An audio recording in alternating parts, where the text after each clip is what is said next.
నమస్తే welcome to our channel. Andhra Pradesh మాజీ ముఖ్యమంత్రి వైసీపీ అధినేత వైఎస్ జగన్మోహన్ రెడ్డి ఎటువంటి నిర్ణయాలు తీసుకున్నా లేదంటే గడిచిన 5 ఏళ్లు ఆయన ఏ విధంగా పరిపాలన చేసినా దాన్ని అంతటినీ కూడా సమర్థించే వాళ్ళు కొందరు ప్రొఫెసర్లు, కొందరు రాజకీయ విశ్లేషకులు, అదేవిధంగా సుదీర్ఘ రాజకీయ అనుభవం ఉన్న వాళ్ళు కూడా.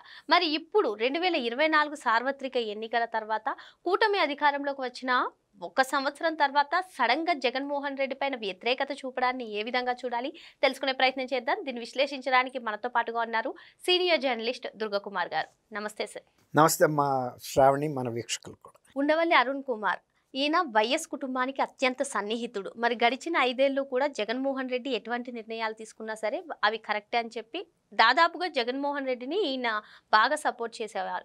అదేవిధంగా ప్రొఫెసర్ కె నాగేశ్వర్, ఆయన కూడా రాజకీయ విశ్లేషణల ద్వారా జగన్మోహన్ రెడ్డి తీసుకునేటువంటి నిర్ణయాలు చాలా గొప్పవని చెప్పేవాడు. అలాంటిది సడన్ గా కూటమి ప్రభుత్వం అధికారంలోకి వచ్చిన సంవత్సరం తర్వాత జగన్మోహన్ రెడ్డి పైన వ్యతిరేకత రావడానికి కారణాలు ఏంటంటారు? ఇప్పుడు శ్రావణి, మన ఇళ్లలో కూడా పసిబిడ్డలు ఉంటారు. ఆ పసిబిడ్డలు చక్కగా సువాసన వస్తున్నంతసేపు, ముద్దు మాటలు ముద్దు పనులు చేస్తున్నంతసేపు ఎత్తుకుంటాం. ఆ బిడ్డే చేయకూడని పని చేసి లేకపోతే ఒక అపరిశుభ్రంగా ఉన్నప్పుడు ఆ బిడ్డను ఎత్తుకుంటామా? సేమ్ బిడ్డే కదా. ఇది కూడా అంతే. ఇప్పుడు ఆయన అధికారంలో ఉన్నంతసేపు వాళ్ళకి ముద్దుగానే కనబడ్డాడు. ఆయన ప్రజా వ్యతిరేకమైన నిర్ణయాలు తీసుకున్నప్పుడు కూడా ఆయన ఏం తప్పు పట్టలేదు. ఇప్పుడు మీరు అన్నారు ఉండవల్లి అరుణ్ కుమార్ గారు. ఉండవల్లి అరుణ్ కుమార్ గారు ఒక సీనియర్ రాజకీయవేత్త, రాజశేఖర్ రెడ్డి గారికి సమకాలికుడు. మీరు అన్నట్టు రాజారెడ్డి గారిని కూడా పరిచయం ఉన్న వ్యక్తే. ఆయనకి మంచి ఏంటో చెడు ఏంటో తెలుసు. ఇవాళ లిక్కర్ విధానం ఆ రోజు తీసుకున్న రోజునే అది తప్పని ఆయనకి తెలీదా? అంతకుముందు చంద్రబాబు నాయుడు గారి టైంలో లిక్కర్ గురించి, లిక్కర్ ధరల గురించి, ధరవర్ల గురించి ఆయా బ్రాండ్లని పెట్టుకుని ప్రెస్ కాన్ఫరెన్స్లో రకరకాల బ్రాండ్ని ఇది ఇది ఇది ఇది అని ఆయన విమర్శగా మాట్లాడాడు. మరి మొన్న అసలు ఇండియన్ మేడ్ ఫారిన్ లిక్కరే కాదు, ఒక నాసి రకము కల్తీ సారా అమ్ముతున్నప్పుడు, అంతంత రేట్లకు అమ్ముతున్నప్పుడు అది ఆ ప్రభుత్వాన్ని మింగేస్తుందని, ఆ ప్రభుత్వ పతనానికి నాంది అని ఆయనకి తెలీదా? కానీ అప్పుడు సైలెంట్గా ఉన్నాడు. ఓడిపోయిన తర్వాత మీరు అన్నట్టు ఒక 6 నెలల తర్వాత నోరిప్పి వైఎస్ఆర్సీపీ పతనానికి ఆ పార్టీ మద్యపాన విధానం కూడా ఒక కారణం అని అన్నాడు. అట్లాగే ఇప్పుడు సంవత్సరం 3 నెలలు 4 నెలలు అయిన తర్వాత ఇప్పుడు వాళ్ళకి విమర్శించడం ఇబ్బందికరమే. కానీ ఈయన తప్పుల మీద తప్పులు చేసుకుంటూ వెళ్ళిపోతున్నాడు. అంటే క్షమించరాని ఈ పార్టీ తిరిగి కోలుకోలేని తప్పులు చేస్తున్నాడు. ఇక ఇప్పుడు కూడా మనం గనక దీన్ని ఆయన దృష్టికి తేపోతే మీరు అన్నట్టు పార్టీ శ్రేయోభిలాషులుగా లేకపోతే వాళ్ళ తండ్రికి సమకాలికులుగా ఉండి ఉపయోగం ఏముంది? ఇప్పుడు ఏదైనా మనిషి ప్రాణం ఉన్నప్పుడు చేసిన వైద్యమే పనిచేస్తుంది. పోస్ట్ మార్టం చేసేటప్పుడు నేను వెళ్తానంటే పోస్ట్ మార్టం రూమ్లోకి ఆ మనిషి బతుకుతాడా? అట్లాగే ఇప్పుడు దాదాపు ఆ పరిస్థితికి వెళ్ళిపోయింది. అందుకే వీళ్ళిద్దరూ మీరు అన్నట్టు ఇలాంటి ఇంకా కొంతమంది కూడా ఇప్పుడు వైఎస్ జగన్మోహన్ రెడ్డి చేస్తున్న మాటలు విధానాలు తప్పు, ఇప్పుడు కూడా ఆయన సరిదిద్దుకోవటం లేదనే ఒక బాధ, ఆక్రోశం. అంటే వాళ్ళకి లోన మీరు అన్నారు వాళ్ళిద్దరూ శ్రేయోభిలాషులు, హితోక్తులు చెప్పేవాళ్ళు అని. కానీ ఇంకా తప్పులు జరుగుతుంటే ఇక ఆ మనిషి పార్టీ పతనమైపోతుందనే ఒక బాధతో వాళ్ళు బయటకు వచ్చి చెప్తున్నారు. కానీ ఇప్పటికే జరగాల్సిన నష్టం జరిగిపోయింది. మొన్న సజ్జల రామకృష్ణారెడ్డి గారు last straw on the horse back అంటారు. ఒక గుర్రం మీద వేయాల్సినంత లోడ్ వేసిన తర్వాత ఒక గడ్డి పరకేస్తే కూడా దాన్ని అడ్డు ఇరిగిపోతుంది. ఆ లాస్ట్ స్ట్రా అనేది చాలా కీలకం.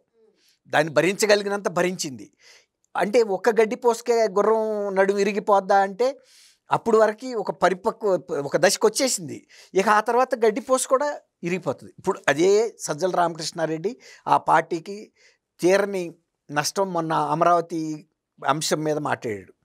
ఇన్నాళ్ళ నుంచి బిల్డప్ ఇచ్చి అమరావతి పెట్టడం వలన నష్టం, ఇన్ని నష్టాలు అన్ని నష్టాలు, అందుకే మేము వ్యతిరేకిస్తున్నాము, చంద్రబాబు నాయుడు గారు విధానమే తప్పని ఇప్పుడు చంద్రబాబు గారు నిర్ణయించిన విధానాన్ని మేము సమర్థిస్తున్నాం. అంటే ఇప్పుడు ఇన్నాళ్ళు మీరు ఎందుకు వ్యతిరేకించినట్టు ఇవాళ చంద్రబాబు నాయుడు గారితో కుమ్మక్క అయ్యారా అని కూడా పార్టీలో కార్యకర్తల్లోనే ముసలం పుట్టింది. అంటే ఈయన మీద ఉన్న కేసులకి వీటికి భయపడి జగన్మోహన్ రెడ్డి ఇక చంద్రబాబు నాయుడు గారిని ఈ దశలో నేను ఎదుర్కోలేను, ఇక అందులో మద్యం కుంభకోణం చాలా తీవ్రమైన కుంభకోణం, అది రాష్ట్ర స్థాయి పరిధిలో ఉంది, మొన్నంటే ఈడీ వచ్చింది. ఈ పరిస్థితుల్లో ఇక నేను చంద్రబాబు నాయుడు గారిని ఏ విధంగా వ్యతిరేకించినా కూడా తీవ్రత పెరుగుతూ ఉంటుంది. దానికన్నా నేను ఎక్కడో ఒకసాట రాజీ పడి నా విధానాలనైనా రాజీ పడైనా ఒప్పుకున్నది బెటరు. తర్వాత ప్రజల్లో కూడా తీవ్రమైన వ్యతిరేకత వచ్చింది. ఇంకా దీన్ని ముందుకు తీసుకెళ్లే కన్నా కూడా ఇక వేరే గత్యంతరం లేని పరిస్థితిలో సజ్జల రామకృష్ణారెడ్డి చెప్పాడు. సజ్జల రామకృష్ణారెడ్డిని చేసింది తప్పు, సజ్జల రామకృష్ణారెడ్డి ఇందుకు అర్హుడు కాదని బహిరంగంగా జగన్మోహన్ రెడ్డి చెప్పలేని పరిస్థితి. ఎందుకు చెప్పలేడంటే తీసుకొచ్చిందే సజ్జల రామకృష్ణారెడ్డి, జగన్మోహన్ రెడ్డి. అసలు దాని మూలాన పార్టీ మొదటిసారి ఓడిపోయిన దానికి కారణం అని కూడా కార్యకర్తల నుంచి నాయకుల నుంచి పెద్ద ఎత్తున దాడి జరిగింది. కొంతకాలం మౌనం వహించినట్టు మళ్ళీ కూడా తీసుకొచ్చాడు. అలాంటి అర్హత తక్కువ వ్యక్తిని, అవగాహన లేని వ్యక్తిని, పరిపక్వత లేని వ్యక్తిని తీసుకొస్తే పార్టీకి నష్టం కాక మరేం జరుగుతుంది, దీనికి నువ్వే బాధ్యత వహించాలని మళ్ళీ అంటారన్న భయానికి ఆయన మౌనం వహిస్తున్నాడు. ఈ పరిస్థితుల్లో ఎక్కడ కూడా తెంపు చేసి నా విధానం ఇది అని చెప్పుకోలేకపోతున్నాడు. ఇప్పుడు గతంలో బొత్స సత్యనారాయణ ఒక స్టేజ్లో ఏం చెప్పాడు, మా పార్టీ గతంలో అవలంబించిన అన్ని విధానాలని మేము కొనసాగిస్తాము, మేము దాని నుంచి డీవియేట్ అవ్వము అని చెప్పాడు. కరెక్ట్. ఒక క్యారెక్టర్ మంచివాడైతే మంచివాడిగా ఉండాలి, చెడ్డాడైతే చెడ్డాడిగా ఉండాలి. విలన్గానే ఉంటాడు, హీరోగానే ఉంటాడు. రెండు రైలు పట్టాలలాగా వెళ్తాయి. హీరో విలన్ అవ్వలేడు, విలన్ హీరో అవ్వలేడు. అట్లా కనుక అయితే సినిమా స్టోరీ మొత్తం గబ్బైపోతుంది. అంతే కదా. అట్లాగే రెండు పార్టీ విధానాలు స్పష్టమైన అవగాహనతో ముందు పోటాపోటీగా వెళ్తున్నప్పుడు ఇవాళ జగన్మోహన్ రెడ్డి సైలెన్స్ అయిపోతున్నాడు. చేసే నిర్ణయాలన్నీ వాళ్ళకి మింగుడు పడతలేదు.